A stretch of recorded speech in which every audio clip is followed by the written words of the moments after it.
જે ભણવાના છે તે છે કેપેસિટરનું સંયોજન। હવે મિત્રો અહીંયા હું પહેલાથી ફિગર દોરી રાખી છે, તો તમે પણ મિત્રો આના વિશે થોડો તો તમને આઈડિયા હશે કે શ્રેણી જોડાણ કોને કહેવાય, સમાંતર જોડાણ કોને કહેવાય। તો એક પછી એક જો કોઈ વસ્તુને આપણે જોડતા જઈએ મિત્રો, જેમ કે એક પછી એક જોડતા છે તો એ શું છે, શ્રેણી જોડાણ, અને આ રીતની કોઈ જોડાણ હશે તો એ સમાંતર જોડાણ કહેવાશે। હવે અહીંયા મિત્રો શું થશે તે આપણે જોવાનું છે। તો શ્રેણી જોડાણની વાત કરીએ મિત્રો, તો શ્રેણી જોડાણમાં શું થશે કે જે બે કોઈ કેપેસિટર છે બરાબર, એક C1 અને એક C2 લઈએ, તો બે કેપેસિટરને શું કરેલું છે મિત્રો કે બેટરી વડે જોડેલા છે। હવે બેટરી વડે જોડેલા છે તો C1 નું ડાબી પ્લેટ છે તેને ધન છેડા સાથે જોડેલો છે, એટલે અહીંયા મિત્રો શું થશે તો ધન વીજભાર આવવાનો। હવે કેપેસિટરની એક પ્લેટ પર જેટલો વીજભાર હોય એટલો જ એની બીજી પ્લેટ પર પણ હોય છે, તે વસ્તુ આપણે જાણીએ છીએ। એટલે અહીંયા મિત્રો શું થશે, વીજભાર એટલો જ આવશે પરંતુ કેવું હશે, ઋણ હશે। હવે તમે જુઓ મિત્રો, તો આ જમણી પ્લેટ C1 ની અને C2 ની ડાબી પ્લેટ એ મિત્રો કેવી રચના થઈ ગઈ, તો એ મિત્રો અલગ કરેલા તંત્ર જેવી રચના થઈ જાય છે, કારણ કે બંને શું છે, અલગ છે, કશે જોડાયેલી નથી। તો હવે જો આના પર -q વીજભાર આવે તો અલગ કરેલા તંત્રોનો કુલ વીજભાર તો કેટલો રહે મિત્રો, અચળ રહે। એટલે અહીંયા મિત્રો શું થઈ જશે, ધન q વીજભાર આવશે। હવે અહીંયા ધન q વીજભાર આવે તો અહીંયા શું થશે મિત્રો, ઋણ q વીજભાર જવાનો પ્રેરિત થશે, એટલે આ ઋણ q વીજભાર। અથવા તમે મિત્રો એમ પણ સમજી શકો કે જો આપણે 2 વોલ્ટની બેટરીથી બે કેપેસિટરની શ્રેણીમાં જોડેલા છે, તો શું થશે કે અહીંયા ધન વીજભાર આવે તો છેલ્લા છેડા પર શું થશે, ઋણ વીજભાર આવવાનો, એટલો તો અહીંયા ઋણ વીજભાર। તો હવે આ ઋણ વીજભાર તો અહીં ધન વીજભાર પ્રેરિત થશે અને આ ધન વીજભાર તો અહીંયા ઋણ વીજભાર પ્રેરિત થશે, એ રીતે પણ આપણે સમજી શકીએ।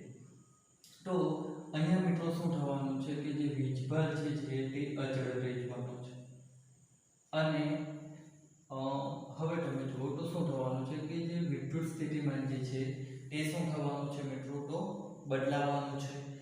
વીજભાર અચળ એટલું, પરંતુ આના માટે આટલા ભાગ માટે વિદ્યુત સ્થિતિમાન V1, આટલા ભાગ માટે વિદ્યુત સ્થિતિમાન V2 થશે। તો અહીંયા મિત્રો આપણે વિદ્યુત સ્થિતિમાન, કુલ વિદ્યુત સ્થિતિમાન શું થવાનું છે, V = V1 + V2। હવે આપણે સૂત્ર જાણીએ છીએ મિત્રો કે C બરાબર શું થાય, Q ના છેદમાં V। તો V બરાબર Q ના છેદમાં શું આવે, C આવે। તો V1 બરાબર શું થશે, 1 આવશે, V2 બરાબર 2 આવશે। Q તો અચળ છે, તો અહીંયા શું થશે મિત્રો કે V1 જે છે તો તેના સ્થાન પર આપણે લખી શકીએ Q ના છેદમાં C1 + Q ના છેદમાં C2। હવે મિત્રો આ તો શું થયું કે આપણને બે અલગ અલગ જે કેપેસિટર છે તેના પરનો વીજભાર મળી ગયો। હવે જો મિત્રો આપણે માની લઈએ કે આ રીતે કોઈ સીરીઝ કેપેસિટર છે, એ કેપેસિટરને 20 વોલ્ટની જે બેટરી છે એને વડે જોડેલો છે, તો હવે શું થશે મિત્રો, તો હવે આનું કેપેસિટન્સ આપણને અહીંયા કેવી રીતે મળવાનું છે, જે V છે તે આપણને શું મળશે, તો વીજભાર તો જ રહેવાનો, એટલે Q ના છેદમાં C મળશે। તો V ના સ્થાન પર આપણે એ વસ્તુ અહીંયા લખીએ તો Q ના સ્થાનમાં C આવે। તો આના પરથી આપણે મિત્રો શું લખી શકીએ કે Q બની જગ્યાએથી કેન્સલ થઈ જશે, તો શું થશે કે 1/C તેના બરાબર શું થવાનું, તો 1/C1 + 1/C2। તો જ્યારે કોઈ બે કેપેસિટરને એકબીજા સાથે શ્રેણીમાં જોડવામાં આવે તો ત્યારે શું થશે, એનો સમતુલ્ય કેપેસિટન્સ આપણને આ રીતે મળવાનું છે। હવે અહીંયા મિત્રો બે વસ્તુ થઈ શકે કે C જે છે તો એને આપણે કેવી રીતે લખી શકીએ, તો આનો લસાઅ લેવો તો શું થશે મિત્રો કે C1 આ બાજુ જશે, C2 આ બાજુ આવશે, છેદમાં બંનેનો ગુણાકાર, આપણે પરિણામે C શોધવાનું છે તો તેનો વ્યસ્ત, એટલે C1 C2 ના છેદમાં C1 + C2। આ રીતે એનું ડાયરેક્ટ કિંમત મિત્રો મળી જવાની છે।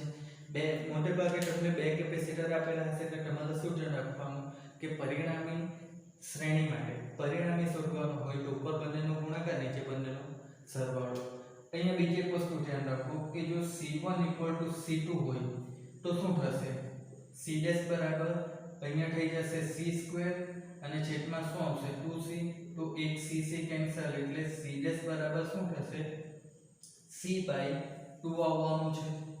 એટલે કે જ્યારે બંને સમાન કેપેસિટર ધરાવતા કેપેસિટર હશે મતલબ જેનું કેપેસિટન્સ સમાન હશે બંનેનું તો ત્યારે આપણને સમતુલ્ય કેપેસિટન્સ C/2 કરવાથી મળી જશે.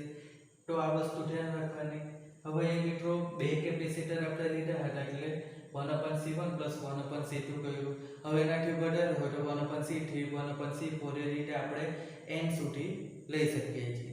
તો એ વસ્તુ તમારે સમજવાની હોય છે મિત્રો કે જેટલા આપણે વધુ કેપેસિટર લઈએ એટલું વધુ શું થવાનું આપણને કે અહીંયા સૂત્ર લાંબુ થતું જશે. તો આ હતું મિત્રો શ્રેણી જોડાણ. હવે આપણે સમાંતર જોડાણની વાત કરીએ મિત્રો તો સમાંતર જોડાણમાં શું થશે કે કોઈ 20 વોલ્ટની બેટરી છે તેનાથી બે કેપેસિટરો C1 અને C2 ને જોડેલા છે. હવે મિત્રો તમે અહીંયા જોશો તો અહીંયા શું થશે ટર્મિનલ બને છે. તો આ ટર્મિનલ પરથી શું થશે કે આ દિશામાં કોઈ Q1 અને અહીંયા કોઈ Q2 વીજભાર જવાનું છે બરાબર. એટલે હવે અહીંયા તમે જોશો તો શું થશે Q અચળ નહીં રહેશે પણ તમે જોશો તો શું અચળ રહેશે તો અહીંયા વિદ્યુત સ્થિતિમાન V હશે અને અહીંયા શૂન્ય હશે. તો આના માટે પણ વિદ્યુત સ્થિતિમાન એટલું જ રહેશે અને આના માટે પણ વિદ્યુત સ્થિતિમાન એટલું જ રહેવાનું છે. એટલે અહીંયા શું થશે V અચળ રહેશે બરાબર મિત્રો. હવે આપણે અહીંયા જે શોધવાનું છે તે શું છે તો આપણે અહીંયા જોશું કે ધારો કે અહીંયાથી કોઈ Q જેટલો વીજભાર જાય બરાબર. B માંથી નીકળીને અહીંયા ટર્મિનલ સુધી કોઈ Q જેટલો વીજભાર જાય તો તે શું થશે Q1 અને Q2 માં વહેંચાઈ જાય છે. તો અહીંયા પરિણામે આપણે શું થશે કે Q વીજભાર તે શું થવાનું છે Q1 + Q2 તરીકે મળે. હવે આપણે જાણીએ છીએ કે C બરાબર શું મળે Q ના છેદમાં V એટલે Q બરાબર શું થશે CV. તો અહીંયા આપણે શું લખી શકીએ Q1 માટે શું થવાનું છે તો C1V + Q2 માટે C2V. આ રીતે આપણે લખી શકીએ મિત્રો. હવે આપણે જાણીએ છીએ કે કોઈ C' કેપેસિટર હશે અને તેમાં આપણે V જેટલો વિદ્યુત સ્થિતિમાન આપેલો હશે. તો અહીંયાથી કોઈ Q જેટલો વીજભાર જશે તો આપણે Q બરાબર શું લખી શકીએ મિત્રો તો C' V લખી શકીએ. કોઈ પરિણામી આપણે કેપેસિટન્સની વાત કરતા છીએ તો પરિણામી કેપેસિટન્સ C' હોય તો 20 વોલ્ટની બેટરીમાંથી જતો વીજભાર Q છે અને પરિણામી કેપેસિટન્સ C' હોય તો આપણે શું લખી શકીએ Q બરાબર C'(V). તો એ કિંમત આપણે અહીંયા મૂકીએ તો શું થશે કે C'(V) બરાબર C1V + C2V. તો અહીંયાથી V કેન્સલ એટલે જે પરિણામી કેપેસિટન્સ છે તે C' આપણને કેવી રીતે મળે C1 + C2 કરવાથી. તો અહીંયા મિત્રો તમે જોશો તો પરિણામી કેપેસિટન્સ શું થશે કે દરેક કેપેસિટરનું કેપેસિટન્સ ઉમેરાઈ જશે. એટલે અહીંયા સમાંતર જોડાણ જ્યારે હશે ત્યારે કેપેસિટન્સનું મૂલ્ય ખૂબ વધુ થવાનું છે. જ્યારે શ્રેણી જોડાણમાં કેપેસિટન્સનું મૂલ્ય કેવું થતું જાય છે ઓછું થતું જાય છે. તો આ બે સૂત્રો છે મિત્રો. હવે અહીંયા હું તમને એવું કંઈ બોર નથી કરવા માંગતો કે તમે જે અવરોધનું જોયું હતું તો અવરોધનું જે શ્રેણી જોડાણ હોય તે અહીંયા સમાંતર જોડાણમાં આવે છે ને બધું એ વસ્તુ તમે ભણી ગયા હશો એટલે એની આપણે અહીંયા વાતો કરવાની નથી. આપણે કેપેસિટન્સનું ભણતા છે તો તેના પર જ ધ્યાન રાખો કે કેપેસિટન્સનું શ્રેણી જોડાણ શું થશે તો 1/C1 + 1/C2 પરથી મળશે. સમાંતર જોડાણ શું થશે C1 + C2 પરથી મળવાનું છે. તો આ વસ્તુનો ઉપયોગ કરીને હવે આપણે એક દાખલો છે તે કરીશું. મિત્રો આપણે જે કરવાના છે તે ઉદાહરણ 2.9 છે. એ 2.9માં શું કીધું છે કે આપણને આ રીતે એક વિદ્યુત પરિપથ આપ્યો છે, તેમાં અલગ અલગ જગ્યા પર અલગ અલગ કેપેસિટર લગાવ્યા છે અને આપણે આ પરિપથ પરથી પરિપથના સમતુલ્ય કેપેસિટન્સ અને દરેક કેપેસિટરનો વીજભાર આપણે શોધવાનો છે. તો મિત્રો સૌપ્રથમ તો અહીંયા આપણે જોશું કે આ જે સર્કિટ આપણને આપી છે તો સર્કિટ વિદ્યુત પરિપથ, તો એની આપણે શું કરીશું કે સમતુલ્ય પરિપથ પહેલા તો આપણે દોરીશું. તો અહીંયા મિત્રો એકચ્યુઅલી તમે જોશો તો તમને ખ્યાલ આવશે કે એ અને ડી જે છે એ મિત્રો એક ટર્મિનલ બને છે. અહીંયા 500 વોલ્ટ લખ્યા છે મિત્રો, મતલબ અહીંયા આ રીતે શું થશે કે કોઈ બેટરી જોડેલી હશે. એટલે બેટરીથી તમે જોશો તો એ પાસે અને ડી પાસે શું થાય છે, વીજભાર વહેંચાતો હોય છે. તો અહીંયા મિત્રો આને સમતુલ્ય સર્કિટ જે છે તે આપણે દોરીએ તો તે સર્કિટ કેવી રીતે મળશે આપણને, તો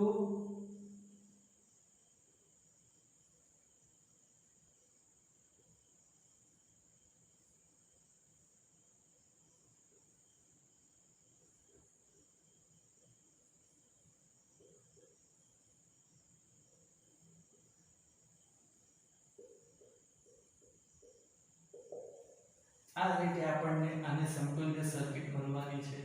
હવે અહીંયા મિત્રો એક વસ્તુ ધ્યાન રાખો કે દરેક જે કેપેસિટર છે બધાનું મૂલ્ય આપણને કેટલું આપેલું છે, 10 માઇક્રોફેરાડ.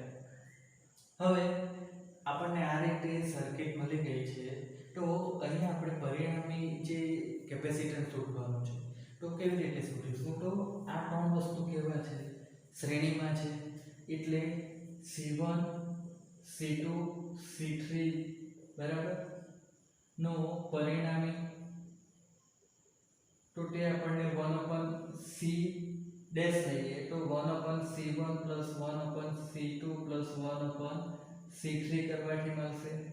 હવે શું થશે આ મિત્રો, 1/C ડેશ = 1/10 + 1/10 + 1/10, કારણ કે દરેકનું મૂલ્ય સરખું જ છે એટલે આ શું થશે, 3/10 આવવાનું 1/C ડેશ, એટલે C ડેશ આપણને શું મળશે, 10/3 મળવાનું. તો આ શું થઈ ગયું કે જે ત્રણ જે કેપેસિટર છે તે કેપેસિટરને સમતુલ્ય કેપેસિટન્સ આપણને મળી ગયું.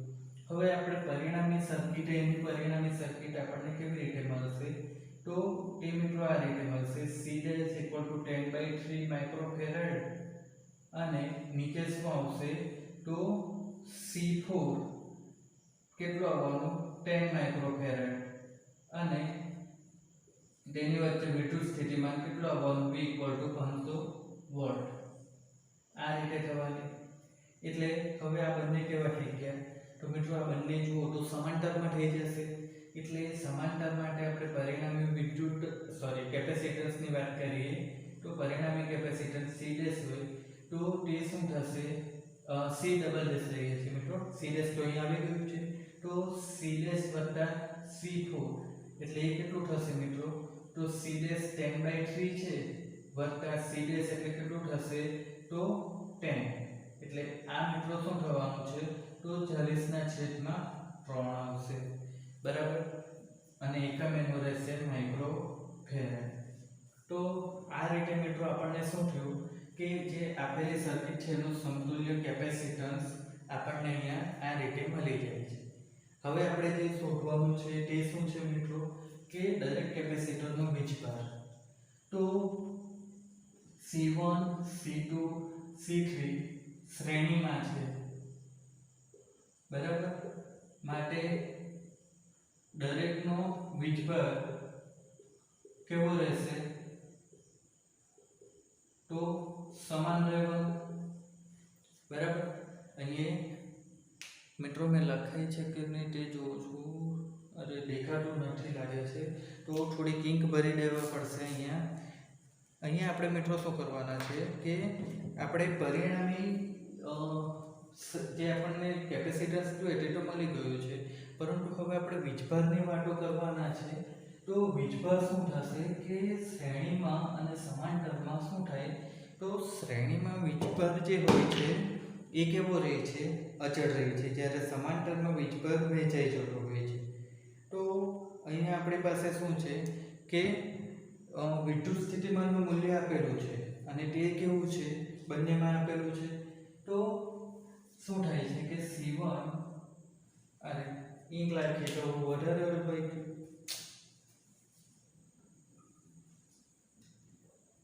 ત્રણ વિભાગ જે છે C1 C2 C3 એ શું છે તો C1 C2 C3 એ શું છે શ્રેણીમાં છે બરાબર તો તેમના વીજભાર કેવો લેવાનો છે સમાન રહેશે